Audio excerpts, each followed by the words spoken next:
Hey, Arlo and Frank. Grandpa coming to you in the van again in front of Planet Fitness. I'm reading from Classic Animal Tales, Reader's Digest Young Families, and today we're going to do a story about Androcles and the Lion, and I think that's how you pronounce it, Androcles. Maybe it's Androcles, but we're going to go with my pronunciation because I'm the one doing the video. Androcles and the Lion. In ancient Rome, there lived a poor slave named Androcles. His cruel master made him work from daybreak until long past nightfall. Androcles had very little time to rest and very little to eat. One day, he decided to run away from his harsh master, even though he would be breaking the law. In the dark of night, Androcles got up from the miserable heap of straw and rags that served as his bed.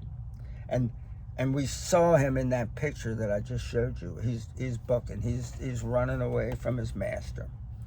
Crouching low so he was no taller than the bushes that dotted the fields, the young slave moved swiftly away from his master's land. Clouds covered the moon that night, and Androcles crossed the open fields unseen. It was only when he came to the wild woods that Androcles dared to stand up tall again. So he was doing some hunchback type running. Androcles found a sheltered place at the foot of a tall tree. There he lay himself down on a bed of pine needles and fell fast asleep. When Androcles awoke, he hiked deeper into the woods so he wouldn't be found by his master. There he looked for water and something to eat. But other than a few berries, there was no food to be found anywhere in the woods. Day after day, Androcles searched for food, and day after day he went hungry. Androcles grew weary. He grew so weary and weak that at last he was afraid he wouldn't live through the night. He had just enough strength to creep up to the mouth of a cave that he had passed many times. Androcles crawled into the cave and fell into a deep sleep. As Androcles lay sleeping, a lion was hunting in the woods nearby.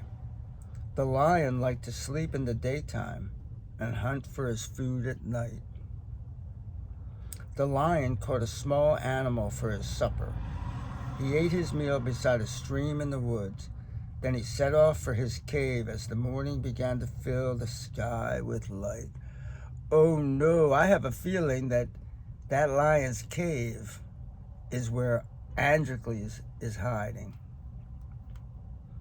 Just before reaching the cave where Androcles slept, the lion stepped on the fallen branch of a thorn tree. A large thorn went deep into his paw. The lion let out an angry roar which woke Androcles with a terrible start. From the mouth of the cave, Androcles could see the lion rolling on the ground in pain. The lion's roars echoed loudly in the cave. And here's the lion with the thing in his paw.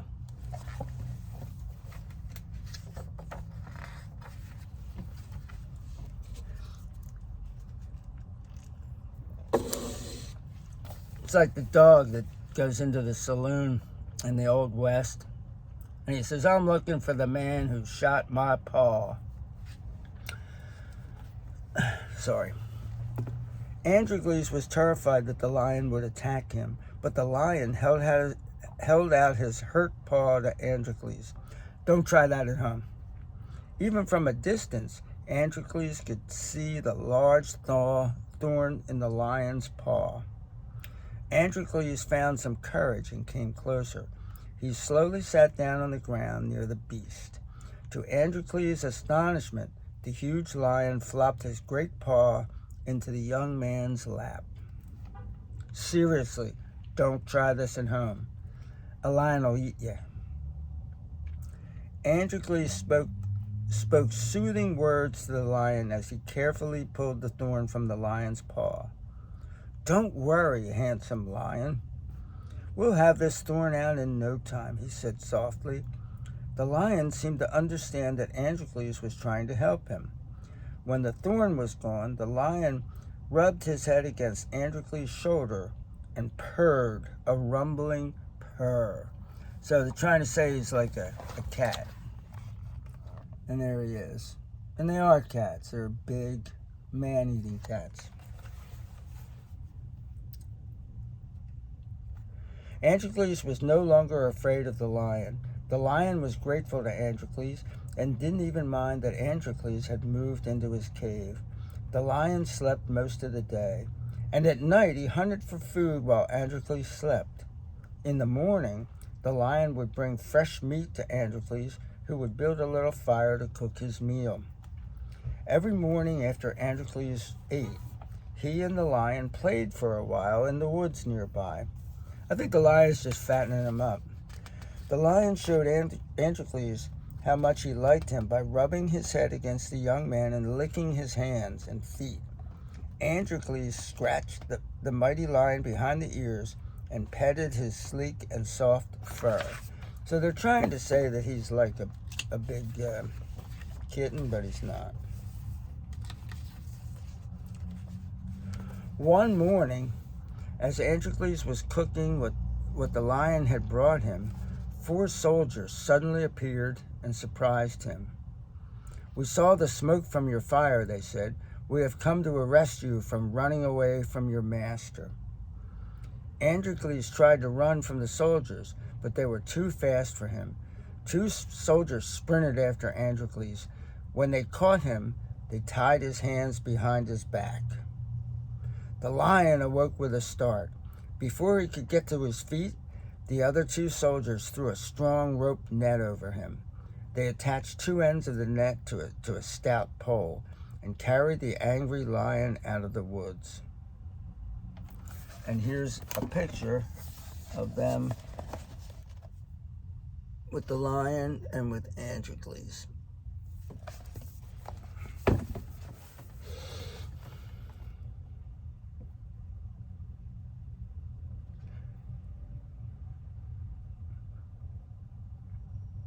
Androcles was forced to march to a huge arena in Rome. One soldier said to Androcles, "Your punishment is to fight a hungry lion."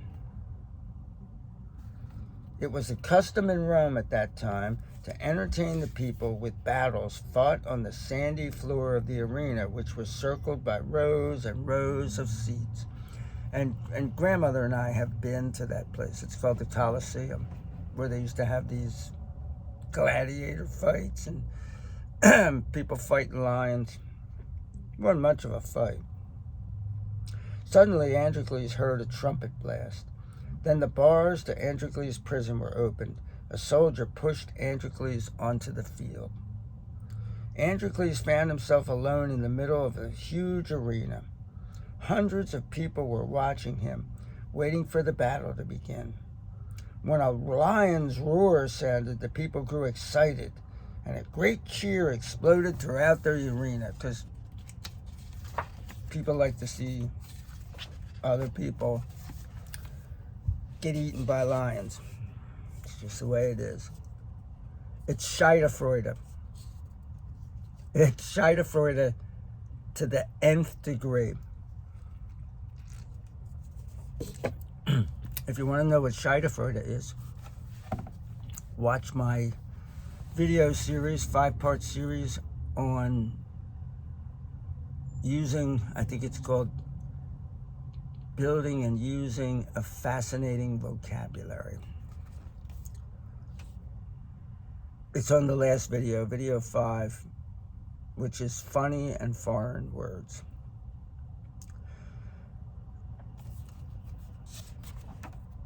Yeah, I showed you that. The trumpet sounded a second time, and the bars to the lion's cage were opened. A lean lion bounded out of the cell, roaring with hunger. The crowd of people in the arena shouted, "Hooray!" The crowd sounded like another mighty roar in Androcles' ears. The lion crouched only for a moment, but in that moment, Androcles recognized his friend from the forest. The lion let out another thundery roar and bounded across the arena in 3 long leaps. He stopped right in front of Androcles, and then he gently lifted his big paw. Androcles gave a mighty shout of joy. "Lion, you remember me," he cried. He took the lion's paw in his hand and patted it lovingly. I guess the crowd wasn't too happy. Then the lion gently rubbed its great head against the young man's shoulder. The 2 friends were reunited. The crowd of people in the arena were stunned into silence. The emperor motioned to Androcles. "How did you tame this ferocious lion?" the emperor asked Androcles. "I merely helped him when he needed help, Your Highness," Androcles replied. "That is why he spared my life."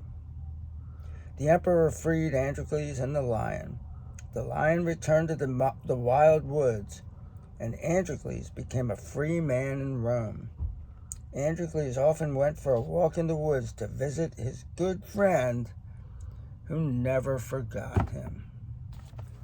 And here's Androcles and the lion in the Colosseum. Boom. Peace out.